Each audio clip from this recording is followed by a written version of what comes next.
बैठ लें कुछ देर, तम गहन जीवन घेर, मौन मधु हो जाए, भाषा मूकता की आड़ में, मन सरलता की बाढ़ में, जल बिंदु सा बह जाए। सूर्यकांत त्रिपाठी, निराला, ये 3 शब्द हैं आधुनिक हिंदी कविता के आधार स्तंभ। निराला की छोटी छोटी रचनाओं ने हिंदी साहित्य में एक नए युग का निर्माण किया।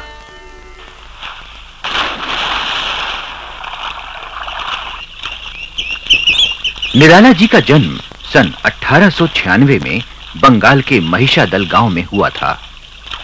धारा का निरंतर विरोध कर उन्होंने रचा हिंदी का मौलिक काव्य। उनके पिता महिषादल राज्य में नौकर थे। बचपन में उनका नाम रखा गया बंगाली लहजे वाला सूरज कुमार। सन 1908 में सूरज कुमार तिवारी का दाखिला स्कूल में करवाया गया। उम्र 12 साल की हो गई थी, इसलिए सीधे 8वीं कक्षा में ही भर्ती करवाया गया। सीधे कक्षा 8 में भर्ती किए जाने से पढ़ाई में लगाव कुछ कम ही रहा। मैं कवि हो चला था, फलतः पढ़ने की आवश्यकता न थी। प्रकृति की शोभा देखता था, कभी-कभी लड़कों को समझाता भी था कि इतनी बड़ी किताब सामने पड़ी है।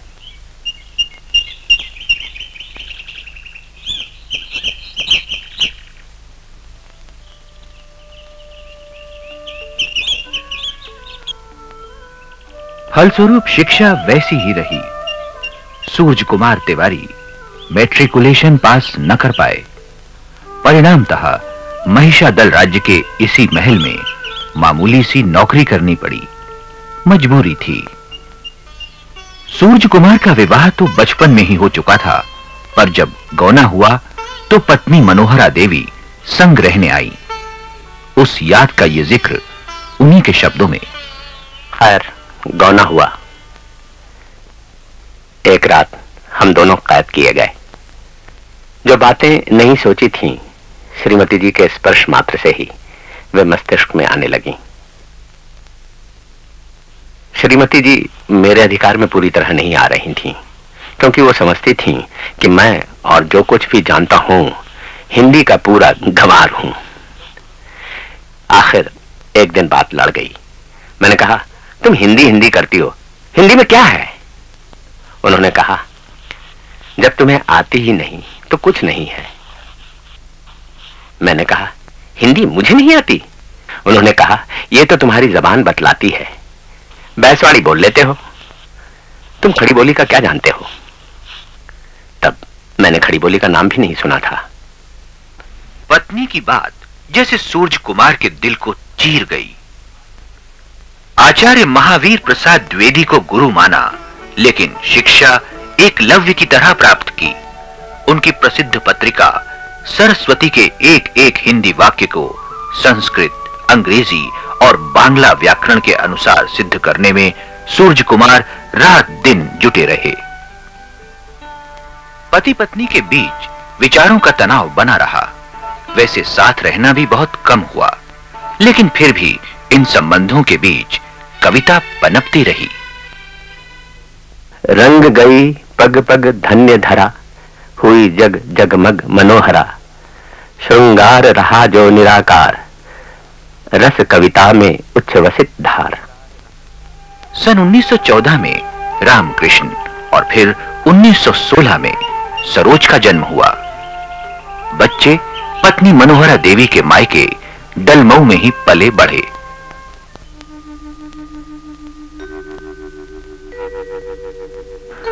उसी समय इन्फ्लुएंजा का प्रकोप हुआ। पत्नी मनोहरा देवी ने विदेशी दवा पीने से इनकार कर दिया। मृत्युशैया पर वे बोली, 100 बार नहीं मरना हमें, कौन धर्म बिगाड़े। उस समय सूरज कुमार बंगाल में थे। पत्नी का प्यार उसी समय मालूम हुआ जब वो संसार छोड़ चुकी थीं। एक बार भी यदि अजान के अंतर से उठ आ जाती तुम, एक बार भी प्राणों की तम छाया में आ कह जाती तुम, सत्य हृदय का अपना हाल, कैसा था अतीत, वो अब ये बीत रहा है कैसा काल।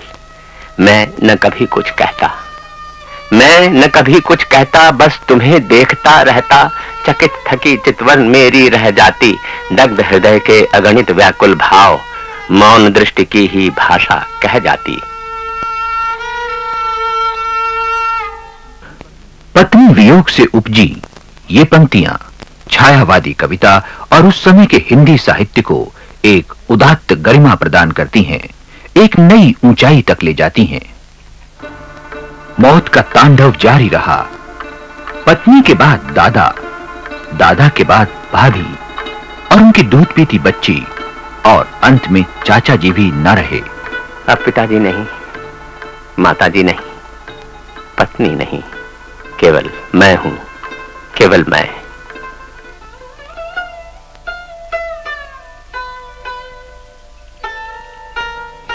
अकेलापन, खालीपन, समक्ष लंबा जीवन, इसमें उन्हें साथ मिला कविता का।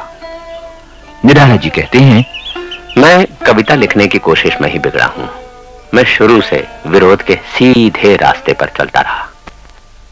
निराला छपे, रचनाओं की पहली पुस्तक आई, नई संवेदना, नई भाषा, नया शिल्प, सवाल उठा नाम का, समझ में कुछ नहीं आया, कह दिया अनामिका, बिना नाम की, और एक नए युग का सूत्रपात शिलान्यास हो गया। अनामिका प्रथम कविता संग्रह प्रकाशित। प्रकाशक मुंशी नवजादिक लाल श्रीवास्तव। प्रकाशन स्थल कलकत्ता स्थित शंकर घोष लेन।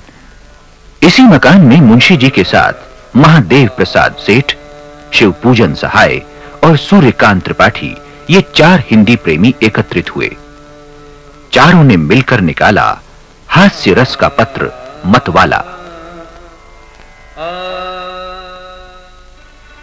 मतवाला मंडली में निराला कुछ समय तक तो रमे रहे, लेकिन फिर मनमुटाव शुरू हो गया।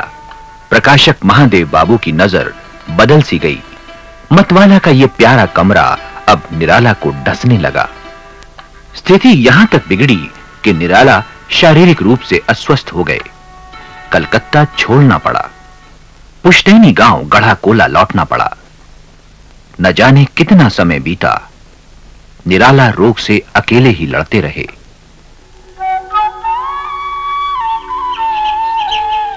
अंततः रोग मुक्त होकर निराला ने खुली हवा में फिर सांस भरी। अकेलापन उनके जीवन में पहले भी था और बाद में भी रहा है। एक स्थिति ऐसी है जहां वो बिल्कुल अकेले हैं। जैसे वो कविता लिखते हैं तो कविता के बारे में सोचते रहते हैं, अपने अनुभव को परखते रहते हैं। लेकिन निराला जी से अधिक सामाजिक प्राणी दूसरा नहीं था। दूसरों के साथ के बिना वो रह ही नहीं सकते थे, चाहे परिवार के लोग हों चाहे मित्र लोग हों। दूसरों के साथ रहना उनको बहुत अच्छा लगता था। इसलिए अकेलापन उस तरह का नहीं है जिस तरह के हमारे बहुत से नई कविता वालों के अंदर दिखाई देते हैं। पुनः अन्न जल की तलाश। कलकत्ता में बंगला पुस्तकों के अनुवाद की भारी मांग। प्रकाशक ने कहा, अनुवाद कीजिए, 54 पेज देंगे, पर आपका नाम नहीं छपेगा। निराला ने कहा, मंजूर है। गहन है ये अंधकारा, स्वार्थ के अवगुंठनों से हुआ है लुंठन हमारा।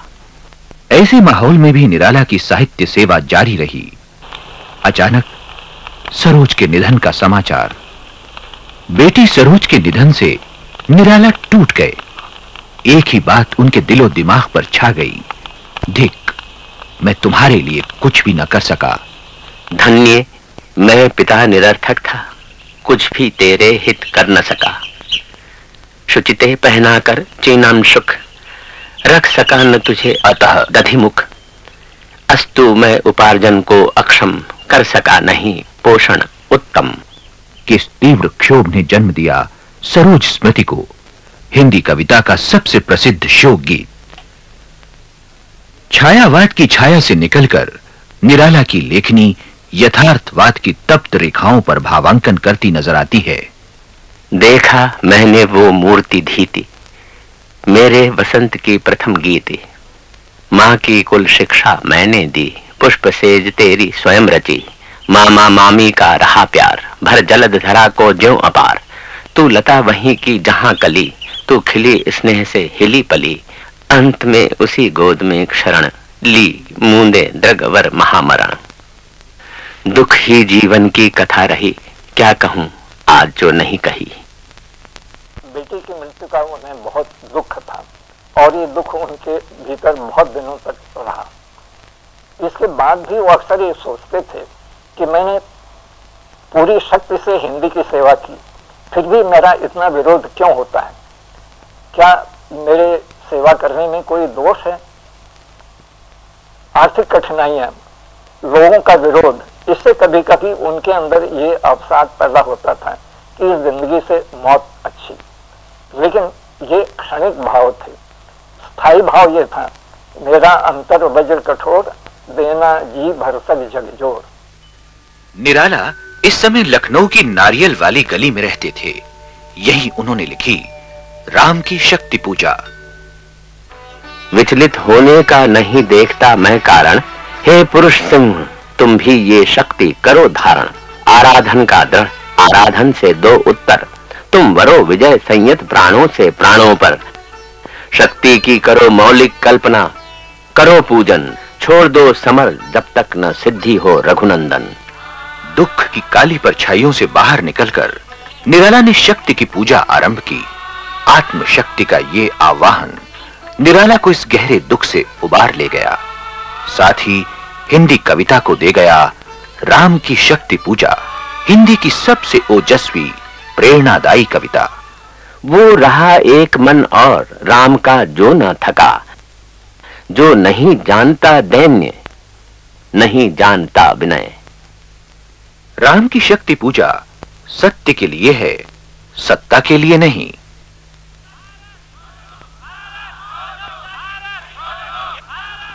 देश में स्वराज का नारा लग रहा था। राजनैतिक चेतना की मानो लहर सी दौड़ गई थी, परंतु निराला की लेखनी गरीब सर्वहारा मानवता की अस्मिता के दस्तावेज तैयार करने में जुटी थी। देवी नामक कहानी में निराला वर्णन करते हैं एक गूंगी पगली भिखारिन का जो सर्वहारा है, फिर भी जीवन की लड़ाई अपने ढंग से लड़ रही है। सहते सहते अब दुख का अस्तित्व भी इसके पास न होगा। पेड़ की छां या किसी खाली बरामदे में दोपहर की लू में ऐसे ही एकटक कभी कभी आकाश को देख लेती होगी।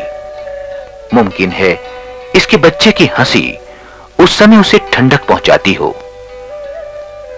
आज तक कितने वर्षा ग्रीष्म इसने झेले हैं पता नहीं। लोग नेपोलियन की वीरता की प्रशंसा करते हैं, पर यह कितनी बड़ी शक्ति है कोई नहीं सोचता।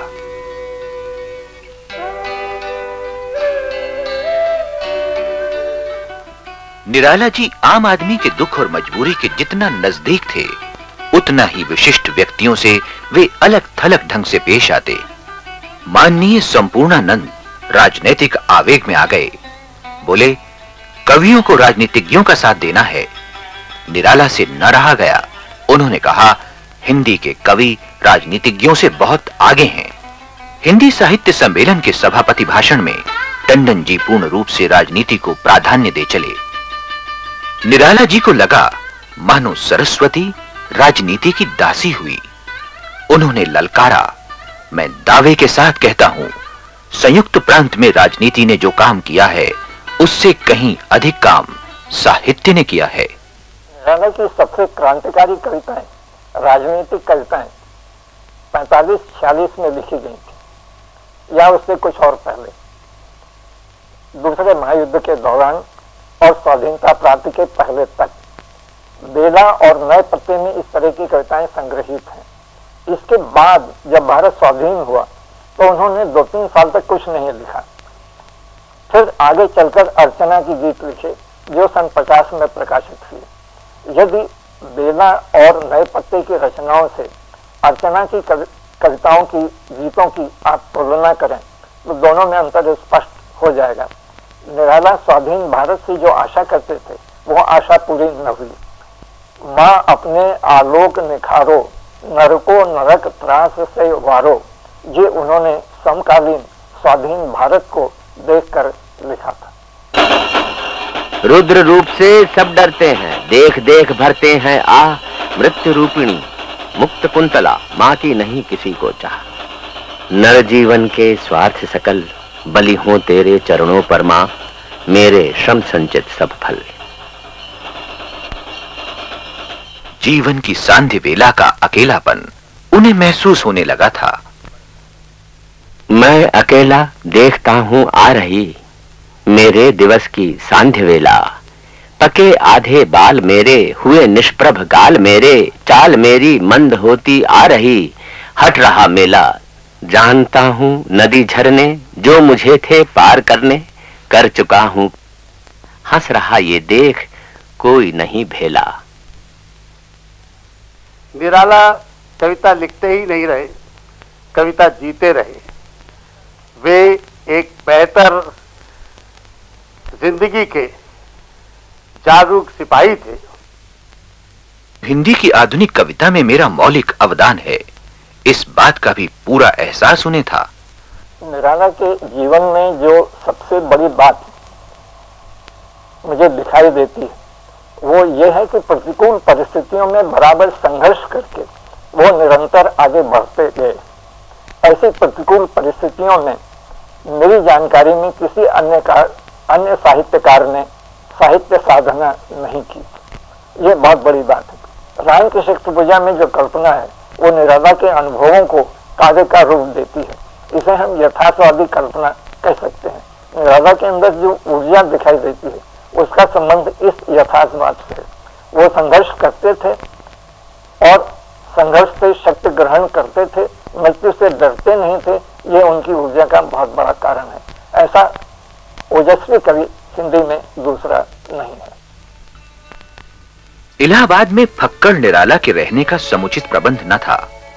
महादेवी वर्मा के आग्रह पर वे साहित्यकार संसद में रहने लगे, पर संसद के अनुशासन में वे स्वयं को बंधा बंधा महसूस करते थे।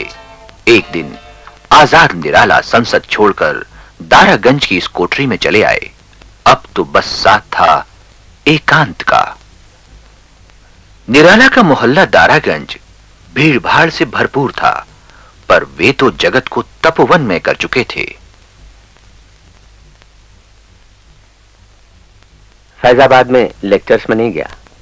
कई जगह कवि सम्मेलन का सभापति तो था, लिखा इलाज करा रहा हूं।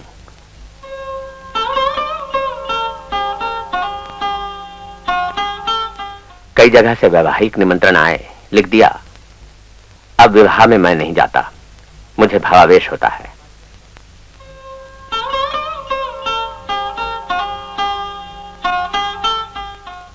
संपादकों ने रचनाएं मांगी, लिख दिया समझाकर बिहारी का है किसका है वो टुकड़ा, जगत तपोवन मय कियो।